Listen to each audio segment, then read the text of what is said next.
महाराणा प्रताप की कहानी। भारत के इतिहास में अगर किसी राजा का नाम वीरता, स्वाभिमान और देश प्रेम का प्रतीक माना जाता है तो वो है महाराणा प्रताप। उनका जन्म 9 मई 1540 को मेवाड़ के राजघराने में हुआ। उनके पिता का नाम महाराणा उदय सिंह था, जो उदयपुर के संस्थापक थे। उस समय भारत में मुगल शासक अकबर का राज था। अकबर चाहता था कि सब राजपूत राजा उसकी अधीनता स्वीकार कर ले। बहुत से राजाओं ने सुविधा और शांति के लिए अकबर से संधि कर ली, लेकिन महाराणा प्रताप ने कभी मुगलों के सामने झुकना स्वीकार नहीं किया। अकबर ने कई बार संधि के संदेश भेजे, लेकिन महाराणा प्रताप का जवाब हमेशा एक ही था, मैं स्वतंत्र हूँ और स्वतंत्र ही रहूंगा। इस स्वाभिमान के लिए उन्हें बहुत बड़ा बलिदान देना पड़ा। हल्दी घाटी का युद्ध 1576।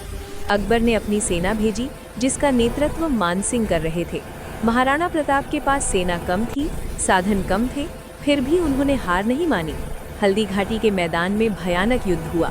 महाराणा प्रताप का घोड़ा चेतक इस युद्ध का सबसे बड़ा वीर माना जाता है। घायल होने के बावजूद चेतक ने महाराणा प्रताप को सुरक्षित जगह पहुंचाया और फिर अपने प्राणों का त्याग कर दिया। आज भी चेतक को वफादारी और वीरता का प्रतीक माना जाता है। युद्ध के बाद महाराणा प्रताप को अपना राज्य छोड़ना पड़ा। उनका जीवन बहुत कठिन हो गया। वनवास और संघर्ष। महाराणा प्रताप ने अपनी पत्नी और बच्चों के साथ जंगलों में जीवन बिताया। कई बार उनके पास खाने के लिए सिर्फ घास की रोटी होती थी। एक कहानी मशहूर है कि उनकी बेटी भूख के कारण रो रही थी और उनके हाथ से घास की रोटी गिर गई। ये दृश्य महाराणा प्रताप के दिल को छू गया, लेकिन उन्होंने फिर भी अपना स्वाभिमान नहीं छोड़ा। उन्होंने कहा, मैं भूखा रह सकता हूँ, लेकिन गुलाम नहीं बन सकता। सफलता और अंत। लगभग 20 सालों के संघर्ष के बाद महाराणा प्रताप ने धीरे